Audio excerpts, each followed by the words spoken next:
Amendment 44 requires the Secretary of State, within 12 months of enacting the bill, to publish an annual report on the relationship between the provisions of this bill and the leasing of rolling stock to public sector companies. My preference would have been to end the private ownership of rolling stock, but the Bill Office suggested that that amendment was beyond the scope of the bill, hence this fairly weak amendment which I am putting forward. The background is that during the second reading of the bill on 7th October, the Minister, Noble Baroness Blake of Leeds, laid down the principles of the bill. She said, and I quote, "The bill will ensure that trains are run for the benefit of the British public, not for the profits of shareholders around the world." End of quote. She added that by ending the current franchise system for passenger railways, quote, "taxpayers will save between 110 million and 150 million pound a year in fees." End of quote. The government has already said that it is not bringing rolling stock back into public ownership. However, the new system operated by a public company will still need rolling stock, and the government so far has not really provided a great deal of clarity about that particular issues. By leaving the rolling stock in private hands, the government will be negating its own principle, which was to deny profits to shareholders around the world. This bill will not facilitate public ownership of passenger railway services. It instead facilitates what I call a rent-a-carriage facility, which will guarantee massive profits to rolling stock companies or ROSCOs. ROSCOs do not build or commission trains, but make huge profits. Last year, ROSCOs charged £3.1 billion for leasing out rolling stock and had a profit margin of 41.6%. That is a profit of £1.29 billion in 1 year, extracted from customers and the public purse. The actual amount which the shareholders have extracted from ROSCOs is likely to be much, much bigger than that. More on that in a moment, because I looked at the accounts of one of these ROSCOs, and it is full of financial engineering. The 1.29 billion profit which they declare for a year is far greater than what the Minister said the savings would be of 110 to 150 million pounds a year for the passenger services. There is no justification for the profiteering of ROSCOs, especially as the payments are guaranteed and in future will be guaranteed by the state.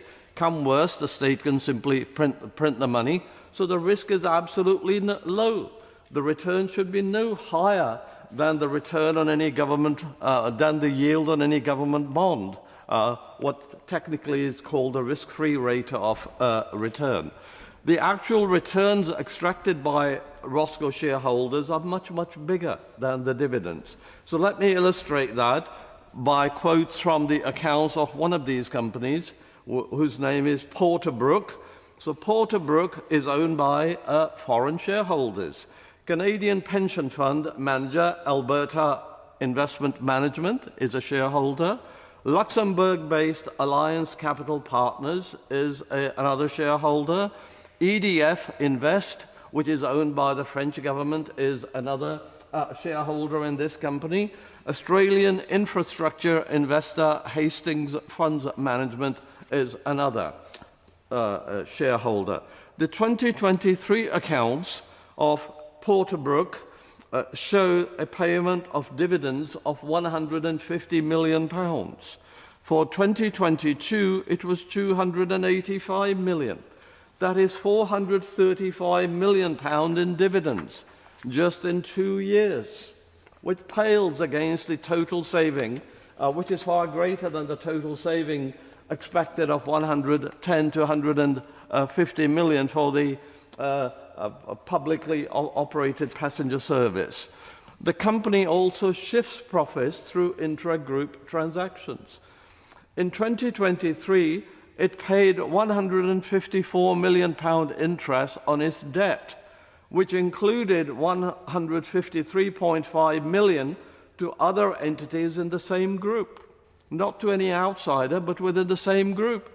In 2022, it made interest payments of £162.4 million, which included £161.2 million to other group entities. In the absence of additional information, it is hard to know whether such payments are genuine. They are probably not.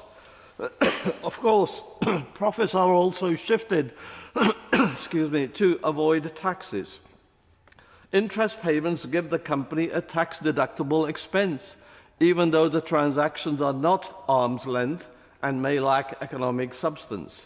This company paid no corporation tax in the last 2 years.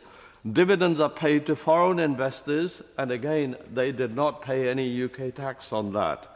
This really is organised looting permitted by the last government, and I urge the Minister to ask HMRC to investigate these companies.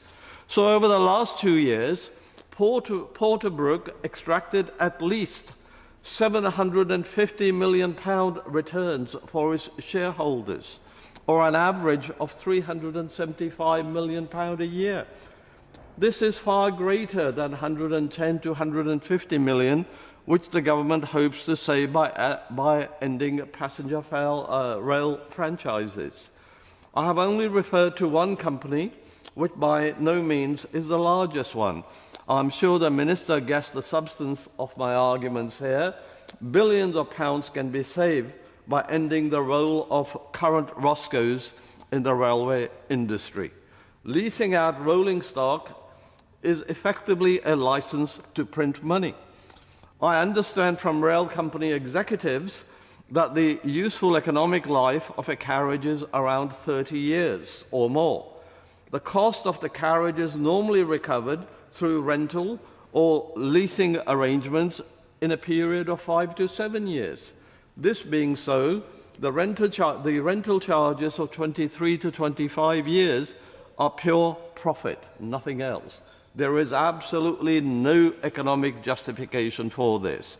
The government can help by stop using current Roscoes. It can buy direct from manufacturers. It can set up Great British Railway Leasing Company. All of these options are preferable to the current practice. So I hope, as first step towards ending profiteering, the Minister will agree to publish the annual report that this amendment calls for. The report should provide data about the returns extracted by shareholders in dividends, intra-group transactions, and related party transactions, and various profit-shifting techniques. Of course, my preference is to end this Roscoe circus altogether.